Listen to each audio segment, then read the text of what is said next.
Hello class 10। आज की video आपके लिए बहुत इंपॉर्टेंट है। अगर आप कार्बन कंपाउंड चैप्टर को रिवाइज कर चुके हैं या करने वाले हैं, ठीक है, कल आपका एग्जाम है, उसके लिए बेस्ट ऑफ लक। बाकी कल के एग्जाम में आपको इस चैप्टर के अंदर जो अभी आपको 15 मिनट के अप्रॉक्स में समझाया जाएगा, उसमें से बहुत सारी चीजें मिलने वाली हैं और काफी सारे इंपॉर्टेंट क्वेश्चन भी हम आज के इस वीडियो में कवर करेंगे। तो बिना देर करते हुए स्टार्ट करते हैं आज के इस वीडियो को carbon and its compound class 10 science के चैप्टर के साथ। देखिए, सबसे पहला जो टॉपिक है यहाँ जो आपको कवर करना चाहिए वो है कार्बन की पोजीशन। कार्बन सेकंड पीरियड में एग्जिस्ट करता है और 14th ग्रुप के अंदर आता है। 14th ग्रुप के अंदर और भी मेंबर होते हैं जैसे कि कार्बन, सिलिकॉन, जर्मेनियम, टिन और लेड। लेकिन आपको स्टार्टिंग के दो जरूर ध्यान रखने हैं, कार्बन और सिलिकॉन। अब होता क्या है या क्या स्पेशलिटी है कार्बन की? कार्बन जिस ग्रुप में आ रहा है, मतलब 14 ग्रुप, उस 14 ग्रुप की क्वालिटी होती है टेट्रावैलेंसी और कैटिनेशन। लेकिन कार्बन को यहाँ पर हमें हाईलाइट करके चलना है। 14 ग्रुप में सबसे टॉप पर आता है कार्बन। कार्बन के पास कैटिनेशन पावर भी है और टेट्रावैलेंसी भी है, जिसकी वजह से कार्बन के कंपाउंड मैक्सिमम नंबर में पाए जाते हैं। ये आपका एक इंपॉर्टेंट क्वेश्चन यहाँ तैयार हो गया, ठीक है। तो यहाँ जो कैटिनेशन पावर है, सब ध्यान समझिएगा उसको। 14 ग्रुप में जब हम ऊपर से नीचे की तरफ आते हैं, टॉप टू बॉटम मूव करते हैं, तो कैटिनेशन पावर लगातार घटती चली जाती है। मतलब कैटिनेशन पावर कार्बन की ज्यादा है सिलिकॉन से, ठीक है। लेकिन टेट्रावैलेंसी जो कैरेक्टर है ना, मतलब चार से जुड़ने की क्षमता, वो सेम रहती है। क्लियर हो गई बात? अब आते हैं नेक्स्ट टॉपिक पर। एनसीईआरटी के अकॉर्डिंग जो आपका नेक्स्ट टॉपिक है वो है बॉन्डिंग इन कार्बन। कार्बन के जो कंपाउंड होते हैं, जो हाइड्रोकार्बन कंपाउंड है, वहां पे किस तरह का बॉन्ड होता है? क्या ये आयनिक बॉन्ड है? नहीं, यहां मिलता है आपको कोवलेंट बॉन्ड। याद रखिएगा, कंपाउंड जनरली दो तरह के होते हैं, कोवलेंट कंपाउंड और आपके आयनिक कंपाउंड। तो ये जो हमारे पास चैप्टर है, यहाँ पे मैक्सिमम आपको क्या दिया हुआ है? Covalent compound. तो हाइड्रोकार्बन कंपाउंड किस रेंज में आते हैं, किस कैटेगरी में आते हैं? कोवलेंट कंपाउंड के इसमें। और यहाँ जो बॉन्ड मिलेगा वो कौन सा बॉन्ड होगा? Covalent bond. याद रखिएगा, जैसे कि आपने C2H6 लिया, तो यहाँ पे कौन सा बॉन्ड मिल रहा है? कोवेलेंट बॉन्ड मिल रहा है। क्लियर? ठीक है। नेक्स्ट आपका टॉपिक है, कुछ एग्जांपल्स वगैरह दिए हैं, उसकी कोई दिक्कत नहीं है। कैटायन एनायन किसे कहा जाता है? कैटायन वो होते हैं जिस पर पॉजिटिव चार्ज होता है, एनायन वो होते हैं जिस पर नेगेटिव चार्ज होता है। जैसे कि एग्जांपल, कैल्शियम पर कितना चार्ज होता है? +2 होता है, इसका मतलब कैटायन लिस्ट में जा रहा है। और आपका मैग्नीशियम क्या है, उस पर +2 चार्ज होता है, ठीक है, तो वो भी कैटायन है। क्लोरीन पर -1 चार्ज होता है। आपका जो सल्फर है उस पर -2 चार्ज होता है, तो ये किस में जाएंगे? ये अनायन में जाएंगे। क्लियर? कैथोड एनोड अलग चीज है, कैटायन अनायन अलग चीज है, याद रखिएगा इसको। नेक्स्ट फिर आपको जो चीज कवर करनी है कार्बन कंपाउंड चैप्टर के अंदर, वो है कुछ molecular structure, electron dot structure, ठीक है। वो आपको बनानी आनी चाहिए। अगर आपको थोड़ा भी डाउट है तो डिस्क्रिप्शन बॉक्स में आपको वीडियो का लिंक मिलेगा, शॉर्ट वीडियो का, आप उसको एक बार देख सकते हैं। बाकी इसमें H2, O2, N2, S2 और F2, ये स्ट्रक्चर आप थोड़ा सा प्रैक्टिस कर लेंगे। और कुछ यहाँ पे कार्बन और हाइड्रोजन के स्ट्रक्चर भी हैं, जैसे कि आपका C2H6, ठीक है, और C3H8, ये एल्केन का एग्जांपल मैंने आपको बताया। और एक आप एल्कीन का भी प्रैक्टिस कर लेना, C2H4, ठीक है। इनकी इलेक्ट्रॉन डॉट जो स्ट्रक्चर होती है वो आपको प्रैक्टिस करनी है। आगे चलते हैं। अच्छा, एक और चीज, जैसे N2 के आप स्ट्रक्चर बनाते हैं, है ना, इलेक्ट्रॉन डॉट स्ट्रक्चर, उसके बाद आप बॉन्डिंग स्ट्रक्चर बना लेना। उससे फायदा क्या होता है, आपको बॉन्ड पता चल जाएगा कि N2 के स्ट्रक्चर में कितने कोवेलेंट बॉन्ड आ रहे हैं, ठीक है। तो इस चीज को थोड़ा सा नोट कर लेना आप, या फिर याद भी रहेंगे, ऐसी कोई दिक्कत नहीं है। बाकी कल जो आपका एग्जाम होने वाला है वो बिल्कुल बेस्ट जाएगा। और कल के एग्जाम के लिए बेस्ट ऑफ लक। कमेंट करके जरूर बताइएगा आपका एग्जाम कैसा हो वापस से वीडियो पर आकर, ठीक है। और बाकी जैसे मैंने आपको पहले भी कुछ वीडियोस में बताया है कि आपको बेसिकली मेरे अकॉर्डिंग तीन चीजें जरूर कवर करनी चाहिए: एनसीईआरटी के टेक्स्ट और एक्सरसाइज क्वेश्चन, एनसीईआरटी एग्जाम्पलर में जितने भी क्वेश्चन है, और एक तीसरी चीज, लास्ट के 3 साल के प्रीवियस ईयर जो क्वेश्चन है, बस, ठीक है। इसको करने के बाद आपका पेपर बिल्कुल बढ़िया से जाएगा, ठीक है। नेक्स्ट आपका टॉपिक आता है वर्सेटाइल नेचर क्या है कार्बन की। कार्बन की वर्सेटाइल नेचर में आपको सिंपल ये बताना होता है कि वाई कार्बन कंपाउंड एग्जिस्ट मोर इन नंबर। तो इसमें दो रीजन आपको हाईलाइट करने, कैटनेशन और टेट्रावैलेंसी, वो मैंने आपको स्टार्टिंग बता दिया था। अगला टॉपिक आता है सैचुरेटेड और अनसैचुरेटेड कार्बन कंपाउंड क्या होते हैं। देखिए, सैचुरेटेड हाइड्रोकार्बन कंपाउंड वो होते हैं जिसमें सिंगल बॉन्ड पाया जाता है, जैसे कि CH4 हो सकता है, C2H6 हो सकता है, मतलब एल्केन सिंगल बॉन्ड वाले, है ना। और जो अनसैचुरेटेड हाइड्रोकार्बन कंपाउंड है, इसका मतलब क्या होता है, जिसमें डबल या ट्रिपल बॉन्ड पाया जाता है। क्लियर?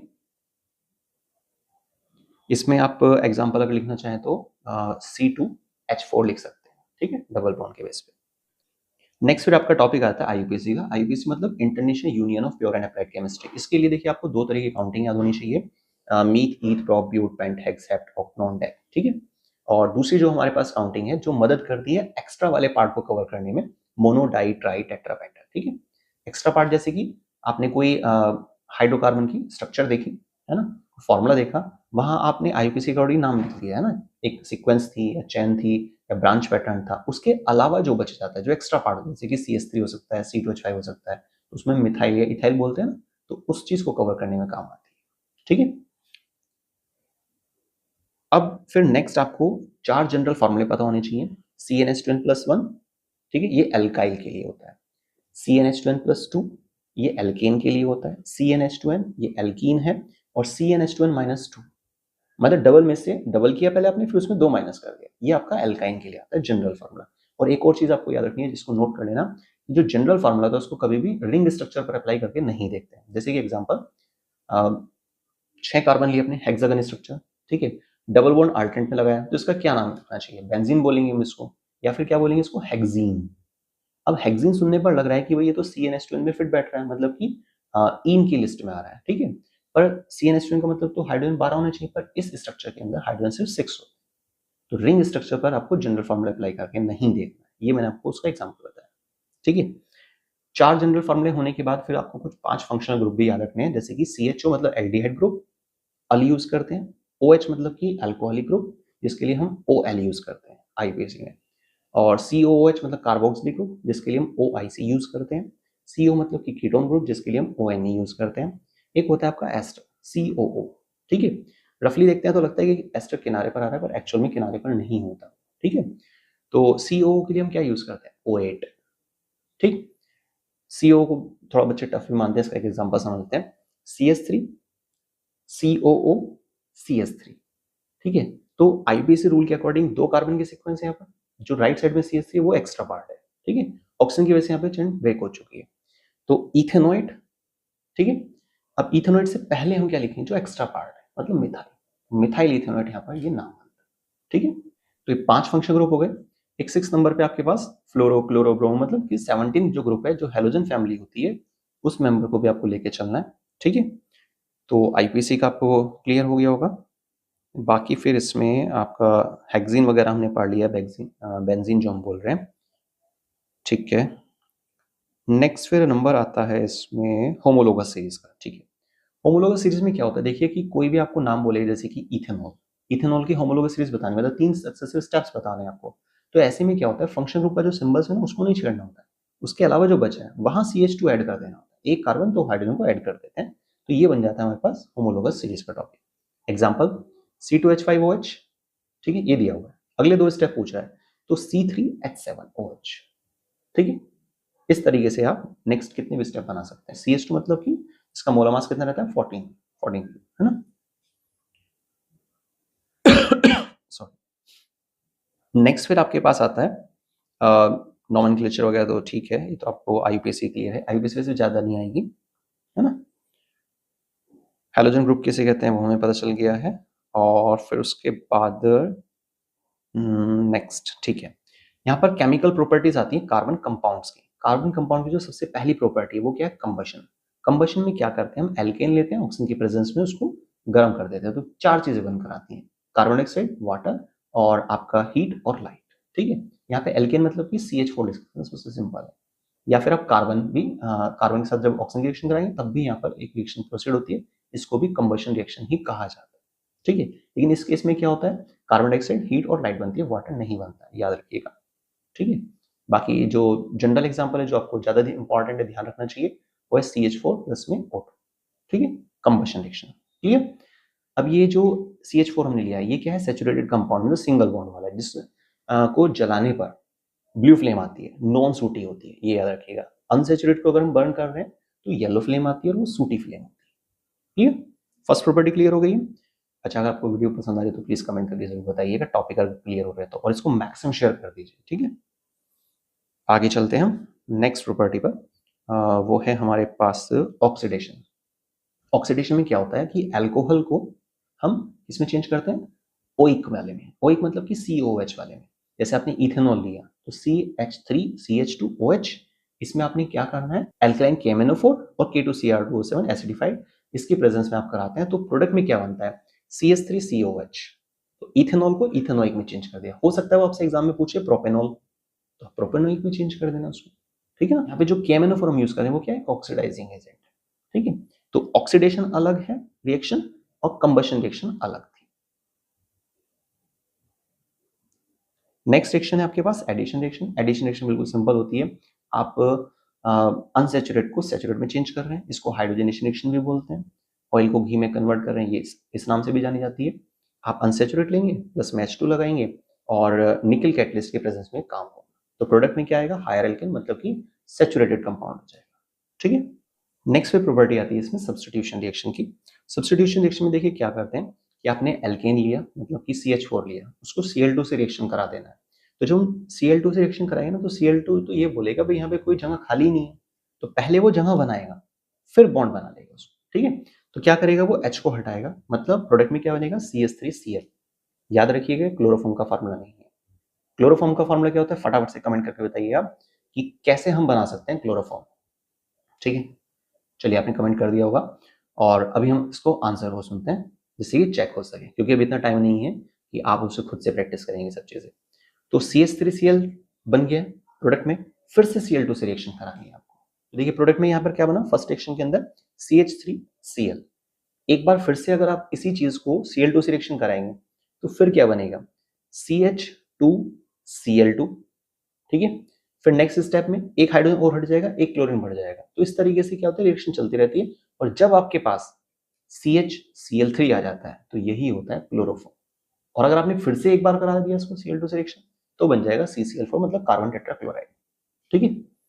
तो याद रखिएगा क्लोरोफॉर्म का फॉर्मूला क्या है, और आई थिंक जो आपने कमेंट किया था वो बिल्कुल सही होगा। नेक्स्ट पे आते हैं कुछ इंपॉर्टेंट प्रॉपर्टी है कार्बन कंपाउंड की, इथेनॉल और इथेनोइक की। इसके लिए आपके पास सबसे पहली प्रॉपर्टी यहाँ पर मेंशन है, reaction of ethanol reaction with sodium. देखिए अगर आप सोडियम से इथेनॉल की रिएक्शन करा रहे हैं तो क्या बनता है, सोडियम इथॉक्साइड बनता है, सिंगल O होता है, ठीक है। और साथ में हाइड्रोजन गैस रिलीज होती है, इस चीज को याद रखिएगा।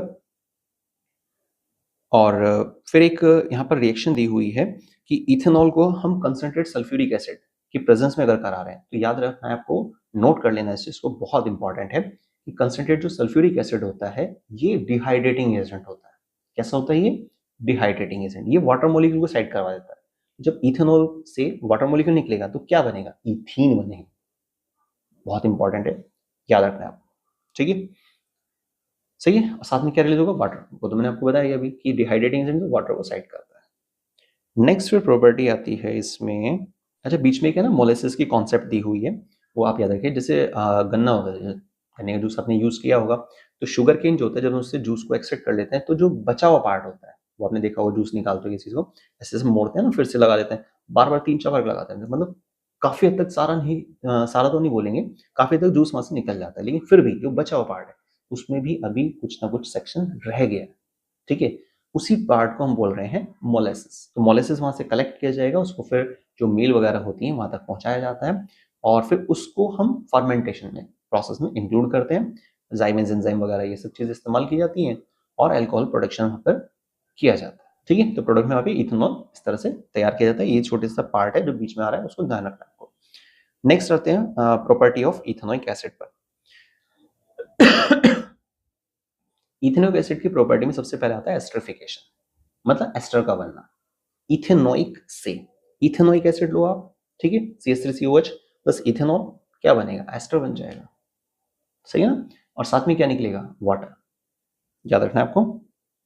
अच्छा एक दूसरी प्रॉपर्टी क्या है यहाँ पर कि रिएक्शन विद अ बेस, अगर आप CH3COH मतलब इथेनोइक एसिड को बेस से रिएक्शन करा रहे हैं तो क्या बनता है, यहाँ पे वाटर रिमूव होता है और CH3CONA बनता है, ये होता है सैपोनिफिकेशन, ठीक है। क्योंकि यहाँ पे सोप फॉर्मेशन हो रही है इसलिए इसको ऐसा नाम दिया गया। अब इसके बाद यहाँ पे फिर लास्ट टॉपिक है सोप और डिटर्जेंट का। देखिए सोप और डिटर्जेंट में डिफरेंस कम से कम आपको 3 जरूर कवर करने हैं।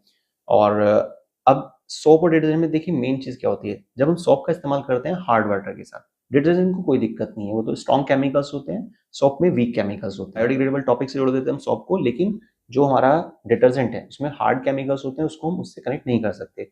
तीसरी एक और खास चीज़ है यहाँ पे, जो फंक्शन ग्रुप है उसको लेकर आप डिफरेंशिएट कर सकते हैं। चौथे नंबर पे आप डिफरेंस बताएंगे कि जो सोप होता है, आप हार्ड वाटर सॉफ्ट वाटर का यूज़ करें कोई दिक्कत नहीं है, इसका फॉर्मेशन नहीं हुआ। लेकिन जब आप हार्ड वाटर का यूज़ करते हैं तो वहाँ पर क्या होता है, कैल्शियम मैग्नीशियम के साल्ट्स होते हैं, जिसकी वजह से एक इनसॉल्वेबल सब्सटेंस जनरेट होता है, जिसको हम क्या बोलते हैं, स्कम फॉर्मेशन। मतलब कपड़ों की क्लीनिंग अच्छे से नहीं हो पाएगी हार्ड वाटर के केस में, ठीक है। लेकिन डिटर्जेंट को कोई दिक्कत नहीं, स्ट्रॉन्ग केमिकल है ना, हार्ड वाटर आ रहा है तो ठीक है, सॉफ्ट वाटर आ रहा है तो भी ठीक है, सही। तो डिफरेंस याद रखना, और बाकी इनका क्लींजिंग एक्शन ध्यान रखना है आपको, कैसे यहाँ पे क्लीनिंग होती है वो आपको एनसीईआरटी में डायग्राम मिल जाएगा, 2-3 स्टेप में उसको बताया हुआ है। और मिसल फॉर्मेशन क्या है, एक स्थिति होती है, कंडीशन होती है जिसमें सॉफ्ट के मॉलिक्यूल अपने आप को अरेंज कर लेते हैं ऑयल के चारों तरफ, ठीक है। और आई थिंक सारे ही टॉपिक यहाँ पे कवर हो गए। हो सकता है 2-3 मिनट एक्स्ट्रा लगे हों, पर लेकिन कार्बन कंपाउंड चैप्टर आपका बहुत बढ़िया से क्लियर हो जाएगा। वीडियो को शुरू से लास्ट तक देखने के लिए बहुत बहुत धन्यवाद। प्लीज कमेंट करके जरूर बताइएगा, और अगर आपको किसी चैप्टर में डाउट है तो अभी तुरंत से कमेंट कर दीजिए, जिससे कि उसको भी हम कवर कर सकें, ठीक है। और वीडियो को प्लीज मैक्सिमम शेयर कीजिए, जिससे कि सभी 10th के स्टूडेंट इस चैप्टर को और इस चैप्टर में से आने वाले सारे क्वेश्चन को कवर कर सकें, ठीक है। थैंक्स। और साइंस के एग्जाम में जैसे मैंने आपको कहा, इस चैप्टर में से काफी सारी चीजें मिलेंगी, और अगर ऐसा मिलता है आपको, मिलेगा जरूर मिलेगा, तो वीडियो पर वापस से आकर कमेंट करके बताइएगा कि आपको कौन सा क्वेश्चन यहाँ पर मिला जो आपने इस वीडियो के जरिए समझा। कल के साइंस के एग्जाम के लिए बेस्ट ऑफ लक।